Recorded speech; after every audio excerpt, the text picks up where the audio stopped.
بسم اللہ الرحمن الرحیم۔ گمنام ہیرو کے معزز ناظرین السلام علیکم۔ دوستو لائک ضرور کر دیا کریں، شکریہ۔ آئیے چلتے ہیں کہانی کی طرف۔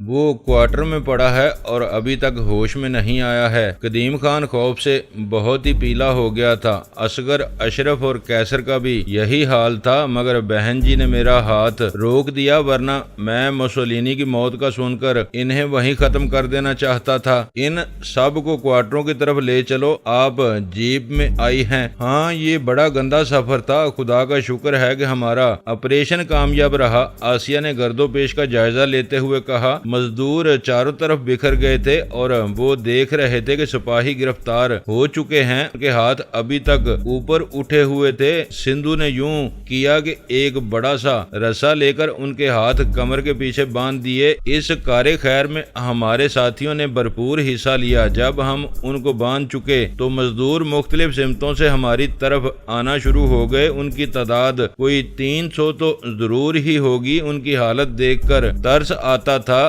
ذلت کی انتہائی گہرائیوں میں وہ گرے نظر آتے تھے۔ کسی کے تان پر کوئی ڈانگ کا کپڑا نہیں تھا۔ ان کی داڑیاں اور بال بڑے ہوئے تھے۔ لگتا تھا انہیں حجام سے ملے عرصہ گزر چکا ہے۔ پیٹ ان کے اندر کو دھنسے ہوئے تھے۔ ان میں سے بیشتر لوگ لاڈلی گاؤں کے کسان تھے۔ بد نصیب لوگ وہ آسیہ کو نہیں جانتے تھے۔ ابھی تک ان کا تعارف ادھورا ہی تھا۔ وہ حیرت سے ہم سب کو دیکھ رہے تھے اور سب کے سب آنکھوں میں آنسو لیے ہوئے تھے۔ خدا معلوم انہیں کیسی کیسی اذیتوں سے دوچار ہونا پڑا تھا۔ اچانک ان میں سے 8-10 آدمی ایک دم قدیم خان پر جھپٹ پڑے۔ اسے وہ ہماری گرفت سے چھین کر پرے لے گئے۔ ہم انہیں روکتے ہی رہ گئے۔ ہمارے سامنے ہی انہوں نے قدیم خان کو دھن ڈالا۔ کوئی اسے مکے مار رہا تھا، کوئی لاتیں۔ ہر کسی کو اس کے جسم کی ایک بوٹی چاہیے تھی۔ پتہ نہیں وہ کب سے اس کے لیے دل میں بے پناہ غیظ و غضب روکے بیٹھے تھے۔ میں فوراً آگے بڑھا۔ سندھو اور آسیہ بھی انہیں روکا، مگر مٹھی بھر گوشت وہ سب چاہتے تھے اور وہ انہوں نے نوچ لیا۔ اس طرح کے اس کے بازو، اس کی ٹانگیں انہوں نے ادھیڑ ڈالیں، جسم سے الگ الگ کر دیں۔ اس وقت انہیں کسی ہتھیار کی ضرورت نہیں پڑی، ان کے ہاتھ ہی کافی تھے۔ ایک ایک کر کے انہوں نے قدیم خان کے سارے اعضاء الگ کر دیے۔ یہ بڑا روح فرسا منظر تھا۔ آدمی کو گولی سے مار دینا تو بڑی بہادری ہے، ایک ذرا سا سوراخ اور بس آدمی ختم۔ مرنے والے کے دل میں بھی حوصلہ باقی رہتا ہے۔ وہ سمجھتا ہے کہ اسے گولی لگی ہے، ورنہ وہ مر نہیں سکتا تھا۔ مگر جب ایک بڑے گدھ پر چڑیاں جھپٹ پڑے تو پھر کوئی نہیں جانتا کہ انجام کیا ہوگا۔ چند ہی منٹوں میں اس قدیم خان کا پیٹ تک ادڑ چکا تھا۔ وہیں ایک ادھیڑ عمر آدمی کھڑا تھا۔ اس نے ہمارے دیکھتے ہی دیکھتے اس کے لہو سے چلو بھرا اور پھر منہ پر پھیر کر بولا، لے آج میری قسم پوری ہو گئی۔ قدیم خان، آج میں نے اپنے بیٹے کی موت کا بدلہ لے لیا ہے۔ وہ تیری ہی گولی سے مرا تھا اور اسے تو نے اسی نہر میں دفن کر دیا تھا۔ وہ بلند آواز میں چیخ رہا تھا جیسے اس کی عید ہو گئی ہو۔ میں یہ لرزاں خیز منظر دیکھ کر کانپ اٹھا۔ یقیناً وہ لوگ قدیم خان جیسے ظالم سے اتنے ہی زیادہ بیزار اور مشتعل تھے اور کسی ایسے ہی موقع کی طاق میں تھے۔ شدید انتقامی جذبہ میرے نزدیک اچھی بات نہ تھی، مگر انہیں روکنے پر قادر بھی نہ تھا۔ آسیہ نے منہ دوسری طرف پھیر لیا تھا۔ وہ اس خوفناک منظر کو برداشت نہ کر سکی تھی۔ کیمپ کمانڈنٹ کیسر علی کی حالت دیدنی تھی۔ وہ اپنے انجام سے لرز اٹھا تھا اور اصغر پر موت سے پہلے ہی موت طاری ہو گئی تھی۔ اس کا بس نہیں چلتا تھا، وہ خودکشی کر لیتا۔ یہی حال اشرف کا تھا۔ ان عورتوں کو دیکھو سردار صاحب، پتہ نہیں وہ کہاں ہیں۔ ان لوگوں نے، سندھو نے قدیم خان کی لاش سے منہ پھیرتے ہوئے کہا، ہاں سارا کیمپ کھنگال دو، کوئی آدمی یہاں نہیں رہنا چاہیے ان ظالموں کے پاس۔ بہن جی کے ساتھیوں نے ان کے 6 آدمی مار دیے تھے اور بہت سے شدید زخمی تھے۔ مزدور اب بھی بفرے ہوئے تھے۔ ان کا مطالبہ تھا کہ ہم سب مجرموں کو ان کے حوالے کر دیں، مگر میں قدیم خان کے حال دیکھ چکا تھا۔ ہم سب تیزی سے جیپ میں سوار ہو گئے۔ معظم اور کیسر کو سندھو سندھو اور اس کے دوسرے ساتھیوں نے قابو کر لیا تھا۔ سارے معاملات میں نے طاہر بیگ کو سمجھا دیے۔ وہ ابھی آسیہ کا آدمی تھا اور مجھے خاصا سمجھدار نظر آتا تھا۔ ہم سیدھے قالین بانی کے کارخانے کی طرف چل دیے۔ مسولینی کی لاش وہیں تھی۔ مزدور پیدل ہی ہمارے پیچھے چل دیے اور درمیانی راستہ عبور کر کے وہ پہاڑی کے عقب میں جا پہنچے۔ وہ راستہ اتنا چھوٹا تھا کہ جب ہم جیپ میں وہاں پہنچے تو اس وقت مزدور بھی پہنچ ہی رہے تھے۔ کارخانہ دیکھ کر ہم حیران رہ گئے۔ وہاں ان لوگوں نے لاکھوں کے قالین تیار کر رکھے تھے اور انہیں وہ شہر بیچنے کے لیے تیار بیٹھے تھے۔ کوئی 10 آدمی وہ کارخانہ چلا رہے تھے۔ ان کا ایک بڑا گودام وہاں موجود تھا اور وہ عورتیں جن کی تعداد کوئی 150 ہوگی اس وقت وہاں کام کر رہی تھیں۔ ان کے بچے اس بڑے سے وسیع لان کے سامنے صحن میں پڑے بلک رہے تھے۔ ان کی خود ساختہ ملیشیا کے 2 سپاہی چابک لے کر ان عورتوں کے گرد گھوم رہے تھے۔ کسی کو اگر وہ بیکار دیکھتے تھے تو اس کی چمڑی ادھیڑ دیتے تھے اور ان میں زیادہ تعداد لاڈلی گاؤں سے تعلق رکھتی تھی۔ سندھو بہت بھرا ہوا تھا۔ اس نے اترتے ہی ان دونوں چابک سواروں کو بچھا کے رکھ دیا۔ وہ چیختے ہی رہ گئے مگر ان کی بات سننے والا کوئی وہاں تھا ہی نہیں۔ عورتوں کو بھوکا پیاسا رکھا جاتا تھا۔ کسی کے جسم میں بھی جان نہیں تھی۔ وہ کھانا جو انہیں دیا جاتا تھا وہ کتے بھی قبول نہیں کرتے تھے۔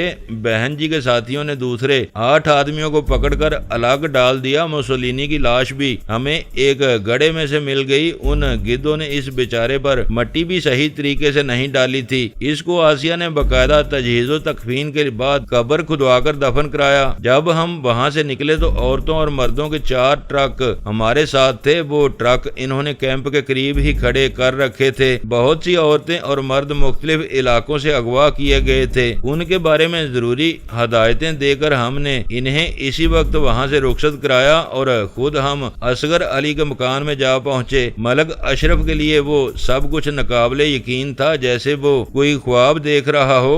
شیشہ خان اور نور دین ابھی تک غسل خانے میں بند تھے۔ ان کی بے ہوشی کا بھی سندھو نے یہ علاج ڈھونڈا کہ ان کے سر پر پانی ڈال دیا۔ شیشہ خان نے مجھے بڑی مفید معلومات فراہم کی تھی۔ اسے میں نے سلطانی گواہ کی حیثیت دے کر سندھو کی سزا سے بچا دیا، ورنہ وہ اسے بھی گولی مار دینا چاہتا تھا۔ اس مکان سے نکل کر ہم ہیڈ کوارٹر جا پہنچے۔ وہ سارے کا سارا چترالی ملیشیا کا فراڈ اب ہماری سمجھ میں آ رہا تھا۔ ان کا سارا خرچ ٹھیکیدار برداشت کر رہے تھے اور اس منصوبے پر ان کے اخراجات نہ ہونے کے برابر تھے۔ اگر کچھ تھے بھی تو وہ قالینوں کی صنعت سے پورے کر لیے جاتے تھے۔ یہ بڑی حیرت کی بات تھی کہ وہ کارخانہ کوئی 2 سال سے چل رہا تھا۔ اس کی تمام تر آمدنی چاروں ٹھیکیداروں قدیم خان اور کیسر علی خان کے درمیان تقسیم ہو جاتی تھی۔ پتہ نہیں اس کارخانے کا مشورہ انہیں کس نے دیا تھا۔ اس میں البتہ وہ بہت کامیاب ثابت ہوئے تھے۔ قالین وہ ایسے خوبصورت بناتے تھے کہ ایرانی قالینوں کو مات کرتے تھے۔ آسیہ نے ان کو اٹھوا کر ٹرکوں میں لاد لیا کہ اس کی حویلی ایسے قالینوں کا اصل ٹھکانہ تھی۔ وہ اتنے زیادہ تھے کہ حویلی کے ہر حصے میں بچھا سکتے تھے اور اس وقت وہ مفت مل رہے تھے۔ آسیہ ان کو ٹرکوں میں رکھوا کر بہت خوش ہو رہی تھی۔ پہلی بار میں نے ایک عرصے کے بعد اس کی ہنسی کی آواز سنی تو مجھے بڑی حیرت ہوئی۔ اجڑے ویران گھروں کی چیزیں لوگ کتنے شوق سے اٹھا لیتے ہیں۔ وہ واقعی خالص دنیا دار بن چکی تھی اور کندیار کو اس نے اپنا مرکز مان لیا تھا۔ وہ کسی بھی قیمت پر اس جاگیر سے دستبردار ہونے پر آمادہ نہیں تھی۔ ایسی دولت کسی کے ہاتھ آ جائے تو وہ اسے کیوں چھوڑ دے، تا وقتے کہ اسے کوئی مجبوری نہ آ پڑے۔ آدمی مستقبل کے لیے نسخے ہی باندھتا چلا جاتا ہے۔ جب ہم قدیم خان کے ہیڈ کوارٹر پر پہنچے تو اس وقت تک وہ بالکل ویران ہو چکا تھا۔ کسی نے وہاں کے تمام رجسٹر جلا دیے تھے اور وہ صابر آپریٹر بھی وہاں موجود نہیں تھا۔ البتہ وہ ٹیلی فون کا خودکار نظام ابھی تک برقرار تھا مگر اس کے تار جگہ جگہ سے اکھاڑ دیے گئے تھے۔ گل خان کا کہیں پتہ نہیں چل رہا تھا۔ جس کمرے میں ہم اسے چھوڑ آئے تھے وہ بھی ویران پڑا تھا۔ میں نے سب جگہ دیکھ لیا مگر گل خان کا نشان نہ ملا۔ یہ ہمارا بہت بڑا نقصان تھا، اگرچہ وہ میری ہی وجہ سے وہاں رہ گیا تھا مگر اس کو یوں لاپتہ نہیں ہونا چاہیے تھا۔ آسیہ اس کے لیے کچھ زیادہ ہی پریشان تھی لیکن اس کا علاج میرے پاس کوئی بھی نہ تھا۔ 1000 کوشش کے باوجود ہم اسے تلاش نہ کر سکے۔ نہر کا کام بند ہو چکا تھا اور کسی کو خبر نہیں تھی کہ وہاں وہاں یہ کیا گزری، وہ خودکار نظام بھی ان کی کوئی مدد نہیں کر سکا ہوگا، کیونکہ وہ صرف اندرونی رابطے کے لیے قائم کیا گیا تھا۔ جب ہم وہاں سے چلے تو آسیہ کے حکم کے مطابق خود ساختہ ملیشیا کے تمام سپاہیوں کو ایک ٹرک میں ٹھونس دیا گیا تھا۔ ان کی نگرانی طاہر بیگ کر رہا تھا۔ ملک اشرف، اصغر علی اور قیصر علی کو ہم نے اپنی کار میں ڈال لیا جو ابھی تک ہیڈ کوارٹر کے عقب میں موجود تھی۔ اس جگہ کسی بھی آدمی کو ہم نے رہنے نہیں دیا، سب کو اٹھا کر ہم سیدھے لاڈلی کی طرف چل دیے۔ آسیہ نے اپنی جیب میں اپنے خاص آدمیوں کو بٹھا لیا۔ وہ 15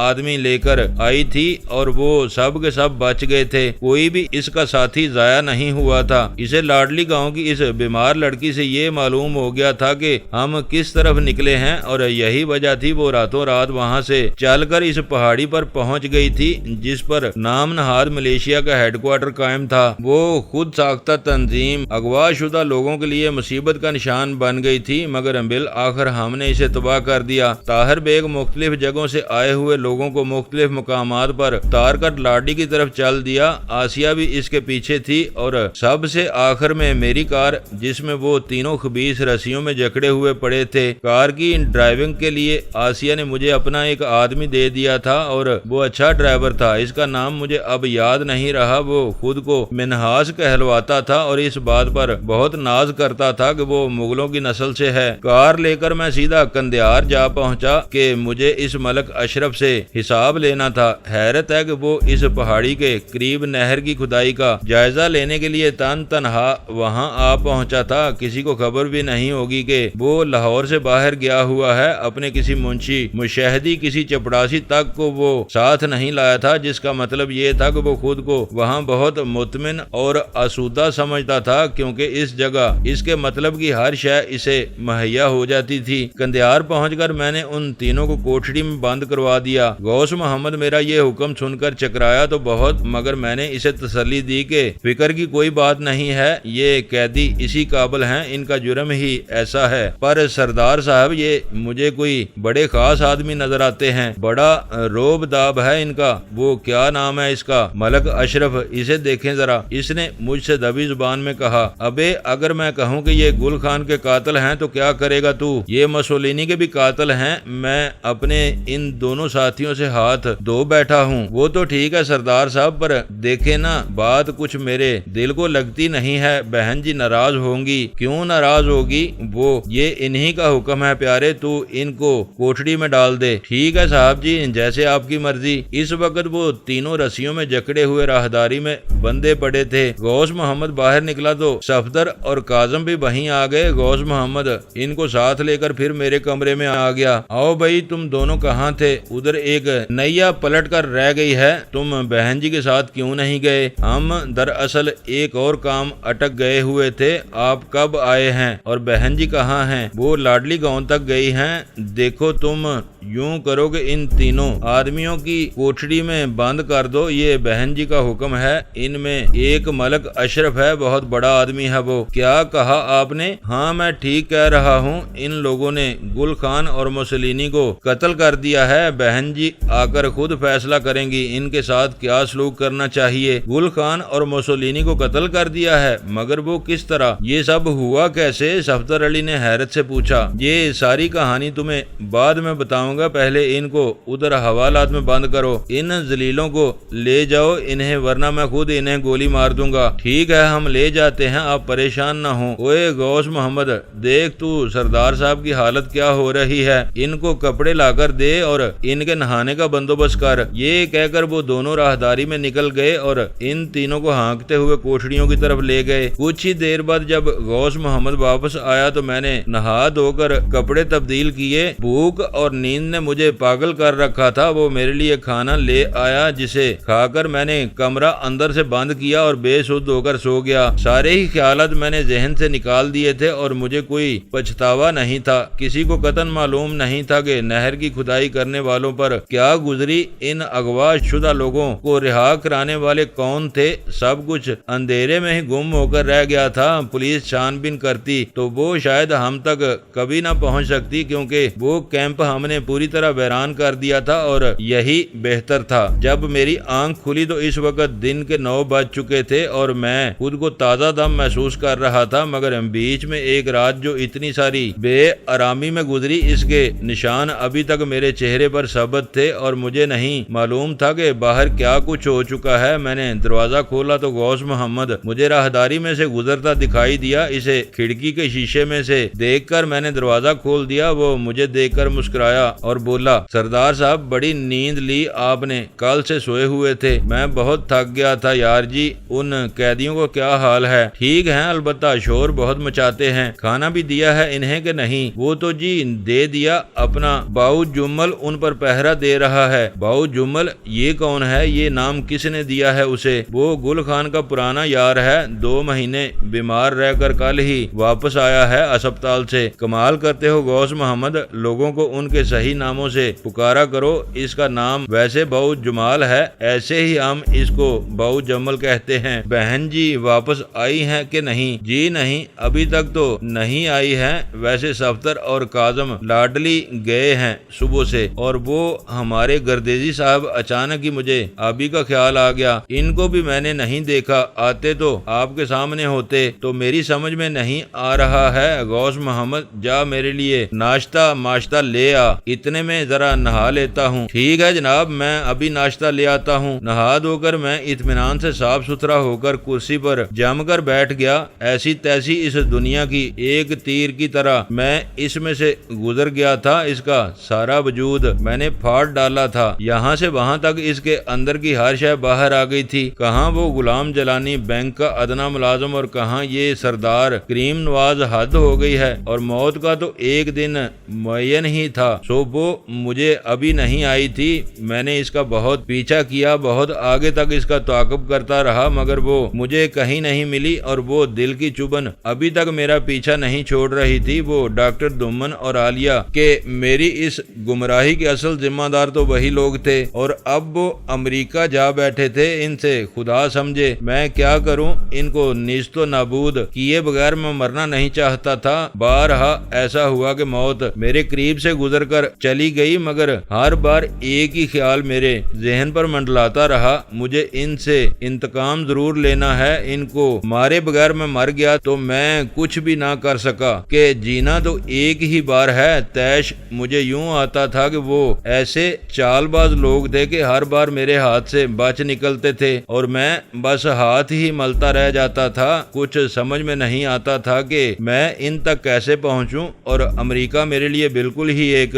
اجنبی ملک تھا۔ سن ہی رکھا تھا کہ ادھر ایک ایسا ملک ہے جس کا دارالحکومت واشنگٹن ہے، اور وہیں نیو یارک بھی ہے، مگر محض سننے سے کیا ہوتا تھا، اور وہ لوگ بھی وہیں کہیں رہتے تھے۔ کوئی مطب کھول کر بیٹھے ہوں گے وہاں، دمن ادھر بھی لوگوں کے گردے کھول کھول کر دیکھتا ہوگا، اور جو کوئی ان میں اچھا نظر آتا ہوگا اسے کاٹ لیتا ہوگا۔ کیسی منحوس شکل تھی اس کی، ان گنت لوگوں کو اس نے تباہ کر دیا تھا۔ آدمی کو خدا نے 2 چیزیں عطا کی، اگر دائیں آنکھ بہت ضروری تھی تو بائیں بھی دے دی تھی کہ چلو یہ اسٹپنی کا کام دے گی۔ اس نے ایک بازو دیا تو دوسرا بھی ساتھ لگا دیا کہ کام چلتا رہے، آدمی کہیں بس نہ ہو جائے۔ 2 ٹانگیں بھی دے دی کہ اگر ایک کھو جائے، کٹ جائے، مفلوج ہو جائے تو ایک ٹانگ سے کام چلاتا رہے، پلس ایک بیساکھی جو ٹانگ اتنا ہی کام دینے لگتی ہے۔ آدمی کی ایسی بے بسی تو خدا کو کبھی منظور ہی نہیں تھی۔ اسے معلوم تھا کہ بیساکھی وہ خود ایجاد کر لے گا، ضرورت ایجاد کی ماں ہے، اور دمن ایسا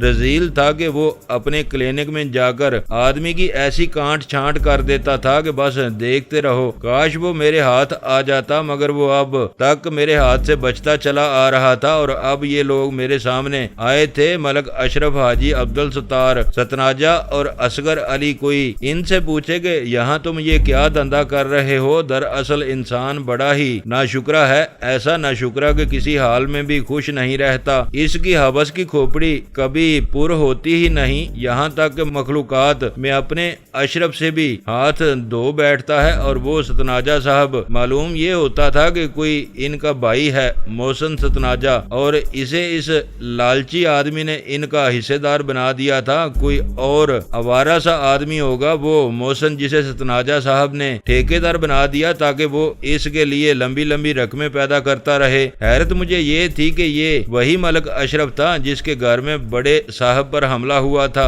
اور مجھے یقین تھا کہ اس سازش میں اصل بڈھا اسی نے لگایا ہوگا، ورنہ ایسی نقب زنی کسی اور کے بس کی بات نہیں تھی، اور بڑے صاحب اس دام میں پھنس کر رہ گئے تھے۔ انہیں احساس بھی نہیں ہوگا کہ ان کے دوست کیسے کیسے ستم ڈھاتے ہیں۔ وہ مریل بیل کی طرح ان کے آگے سر ڈال کر رہ گئے، اور وہ دوست ان کی کمر میں ایسا چھید ڈال گئے کہ وہ مدتوں اس کی یاد نہ بلا سکیں گے۔ پھر وہ کسی محفل میں یوں اتنے بے محابہ اور اتنے آزاد ہو کر نہیں گئے ہوں گے۔ ملک اشرف ایسے بغل کے دشمن تو خدا کسی کو نہ دے۔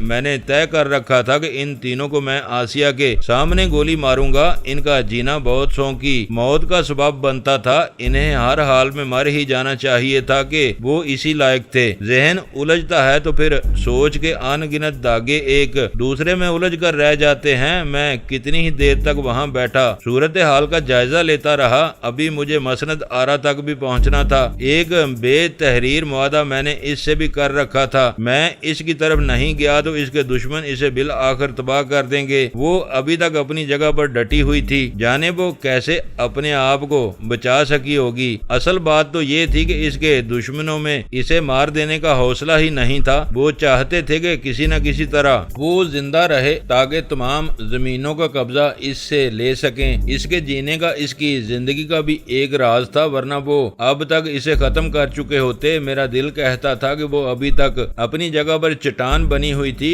شیر دل آہو کا منصوبہ ابھی تک کامیاب نہیں ہو سکا تھا، اور میں اس کے گھر میں ایک اور چنگاری بڑھکا کے چلا آیا تھا۔ وہ ایسے بچے کا باپ بن گیا تھا جسے دیکھ دیکھ وہ خون کے آنسو روتا ہوگا۔ عین ممکن ہے اس نے اپنی بیوی کو طلاق دے دی ہو، مگر پھر تو ان کے گھرانے سے تعلق ہی ختم ہو جاتا جسے وہ کسی بھی طرح قبول نہیں کر سکتا تھا۔ اس کی منصوبہ بندی بڑی بے عیب اور بے سکم تھی، اس میں سے تیر بھی نہیں گزر سکتا تھا، مگر مجھے تو اس تک ضرور ہی پہنچنا تھا۔ میں اگر مسند آرا کو نہ بھی اپناتا تو بھی اس کے تعلق کی خاطر میرا فرض تھا کہ میں شیر دل آہو کو اس کے راستے سے ہٹا دیتا، ورنہ وہ گھر پورے کا پورا تباہ ہو جاتا۔ میری سوچ کے زاویے بہت زیادہ پھیل رہے تھے کہ اتنے میں غوث محمد ناشتہ لے کر اندر آ گیا۔ ابھی میں ناشتہ کر ہی رہا تھا کہ دروازے پر زوردار دستک ہوئی۔ اس کی دمک ان کمروں میں سنائی دی تھی۔ غوث محمد فوراً ہی باہر نکل گیا۔ جب وہ واپس آیا تو میں یہ دیکھ کر حیران رہ گیا کہ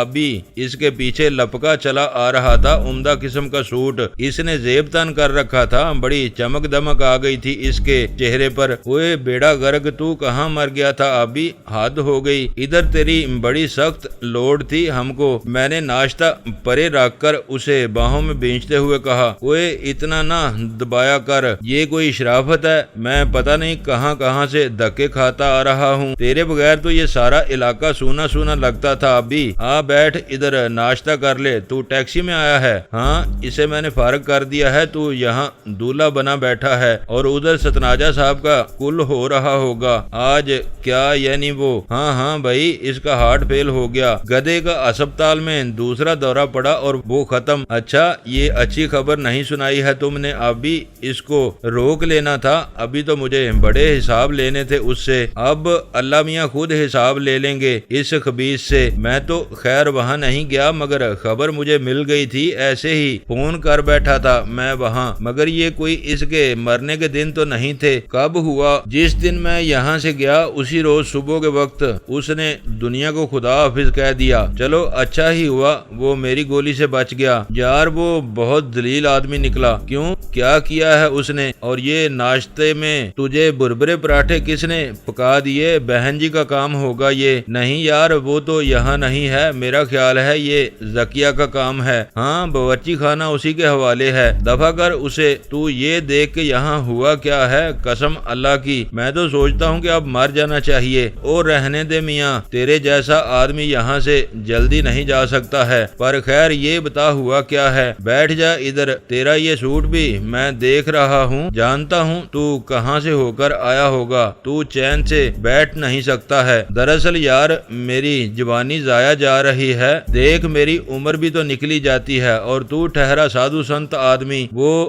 روپیہ بھی لایا ہے کہ نہیں؟ وہ میں لے آیا ہوں، بلکہ کچھ زیادہ ہی لے آیا ہوں۔ میں نے بریف کیس تھپتھپاتے ہوئے کہا، چلو یہ اچھا ہوا، گروی بھی گاؤں تو ہم چھڑا لیں گے اس رقم سے، مگر پتا ہے ہوا کیا ہے؟ وہ لاڈلی گاؤں ہے، کسی نے اس کے تمام لوگوں کو اغوا کر لیا تھا۔ اچھا، یعنی تمہارا مطلب کیا ہے؟ آخر کوئی وہ سرمے دانی تھے کہ جیب میں آ گئے؟ سرمے دانی نہیں، سرما تھے وہ لوگ۔ یہ کہہ کر میں نے تمام واقعات اسے سنا دیے۔ میری باتوں میں وہ اتنا الجھ گیا کہ ناشتہ بھی بھول گیا۔ میں خاموش ہوا تو اس کی حیرت کا کوئی اندازہ ہی نہیں ہو سکتا تھا۔ اور یہ سب کچھ تم نے کر لیا؟ یعنی تم نے؟ ہاں، اور کیا کوئی فوج تھی میرے ساتھ؟ تو پاگل کرتے گا مجھے۔ اور وہ ملک اشرف صاحب کوٹھڑیوں میں بند ہے؟ ہاں، اس کو میں باندھ لایا تھا۔ ابھی بہن جی آ جائیں تو پھر اس سے بات ہوگی۔ بڑی حیرت کی بات ہے، جیلانی آدمی کو سمجھنا بہت مشکل ہے۔ ملک اشرف کی شکل دیکھو اور کرتوت دیکھو۔ ہاں، یہ تو ہے ہی، کسی کے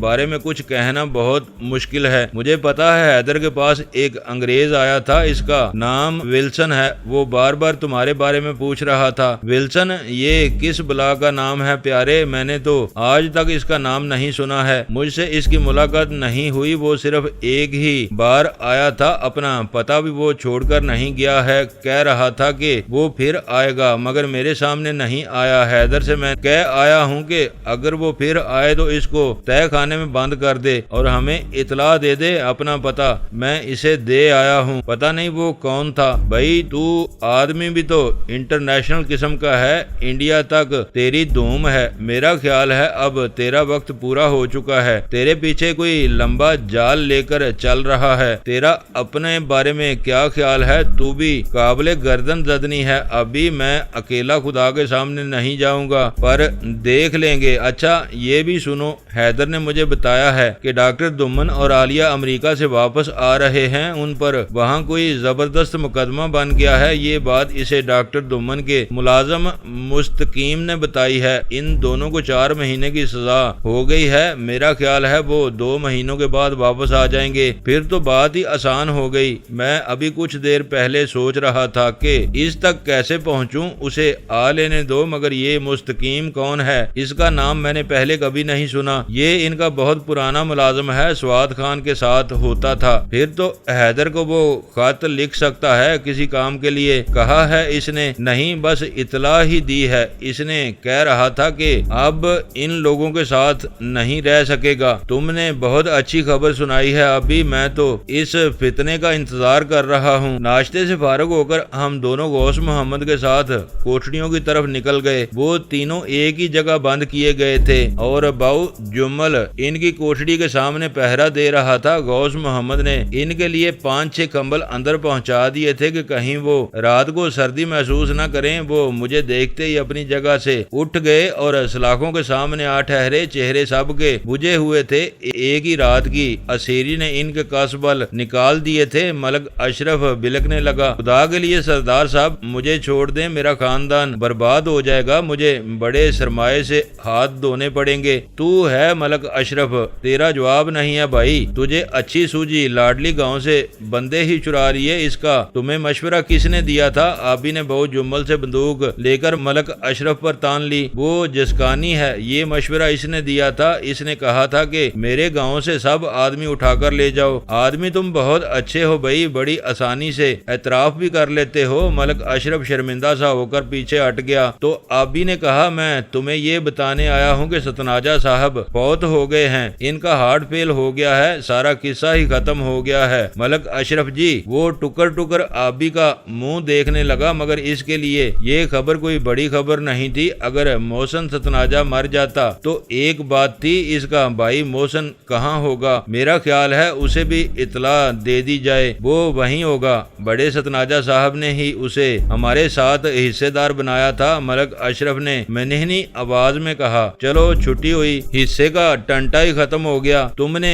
کتنے روپے کا بل اوپر والوں کو دے رکھا ہے؟ وہ کوئی 1,80,00,000 کا بل ہے، افشاں کنسٹرکشن کمپنی کے نام کا۔ مگر آپ کیوں پوچھ رہے ہیں؟ ملک اشرف پھر اٹھ کر سلاخوں کے پاس آ گیا۔ بات یہ ہے ملک اشرف المخلوقات صاحب کے وہ بل ہم وصول کرنا چاہتے ہیں، ماں بدولت کاغذات اس کے لیے آپ تیار کریں گے، سمجھتے ہیں نا آپ سے ہمیں بڑی امیدیں ہیں میرے بادشاہ،